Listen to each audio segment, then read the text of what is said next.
This episode of This Brighton High Life is brought to you by Bounce Back, the only dye-free and sugar-free energy drink. Bounce Back. Half the sports, all the taste.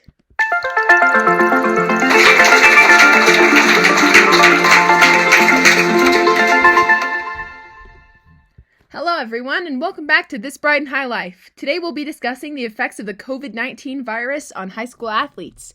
From Northgate High School in California to our very own Brighton High in Salt Lake City, Utah, I have interviewed with athletes asking how the virus has affected their sports programs, and boy did they deliver. Our first guest on the show today is Livy Hyatt, a senior athlete living in Walnut Creek, California. Hi, Livy. Hey, Afton. How's it going?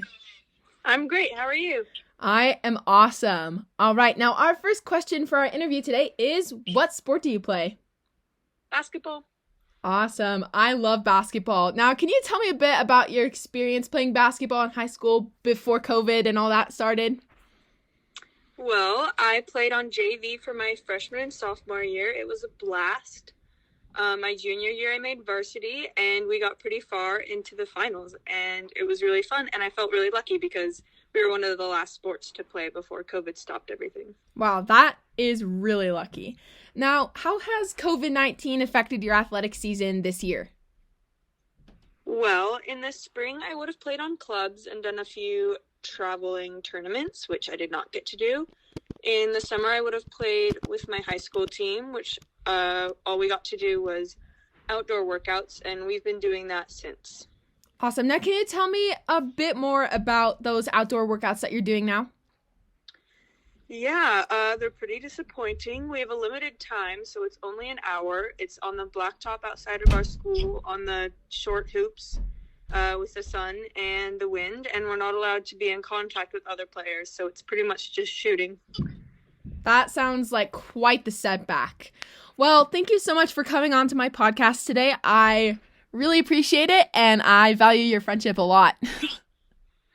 Thanks for calling me. Of course. All right, people. Now, this is just one small example of how the virus has affected an athlete this year. Now, I'm sure you're all wondering how this could possibly relate to Brighton, and I have another guest here to tell you all about their COVID experience who goes to Brighton High School. Oh, wait, it's me. Now, I play basketball for Brighton High School, and I have played since my freshman year, and I've played with 2 different coaches, and I've had a really positive experience up until this season. And although the pandemic had affected our my senior season, we were able to play games, unlike my friend Livy, who was previously on the show, and we had to wear masks on the bench, but you know what? It was fine because I was still able to play until I tested positive for COVID-19. I tested positive the day before one of our biggest games, and it was a super big letdown because I had to not participate in the game and watch it from my house on Zoom. And that was fine, but after the 10 days of quarantine and the 3 days of absolutely no symptoms, I still wasn't able to play. In fact, I had to wait an additional month and a half after I had come back to be able to get back to playing my basketball games. I had to participate in a week-long physical therapy program with the trainer. I had to get a doctor's note, and my doctor refused to give me the note because he didn't want to assume liability for any long-term effects of COVID on my heart or on my lungs. Now, while that is very frustrating, I'm sure you want to hear some data behind all of these anecdotal experiences that I'm sharing with you. So here are some facts and figures that prove just how crazy COVID is at Brighton High School for athletes. Now, first off, did you know that in the state of Utah, especially at Brighton High, if a student tests positive for COVID-19, they're required to stay at home and quarantine for 10 days and then have a consecutive 3 days of no symptoms in order to return to school.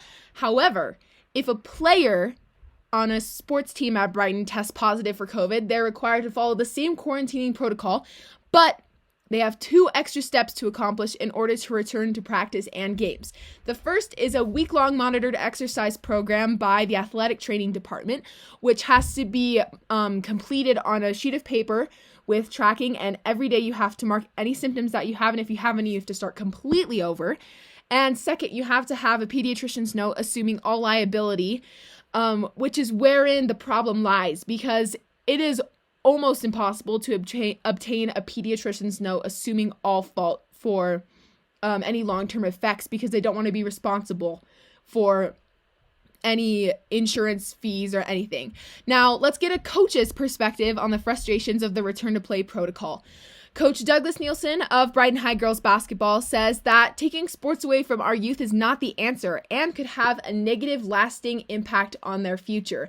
And guys, I totally agree with this, because when basketball was taken away from me, and I'm sure as it was taken away from our previous guest, like, the emotional well-being goes down, and you just feel really sad that you're not able to participate, and that this huge aspect of your life has just been taken away from you. Now, the current rules for our school aren't in fact school policy. They're University of Utah guidelines for the athletic trainers at the school. So I propose that we create a simpler and easier school-sanctioned return to play protocol that is safe while effectively getting the athletes to actually return to play their sport. My plan is broken down into 3 easy steps. The first is a quarantine until symptom-free for 2 days once tested positive for COVID-19. The second is a negative COVID test that signifies the return to play. And the third is 3 consecutive practices required before any games against opponents can be played.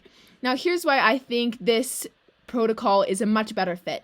The 3 practices allow for athletes to begin to get back in shape so as not to put their cardiovascular and respiratory systems at risk and ease them back into the game. It also allows for them to fit back into the groove of the sport, and for coaches to be able to readjust to having that athlete back in their program. Now, I want to thank you all for coming and listening to my ideas today, and don't forget to share with your friends and subscribe.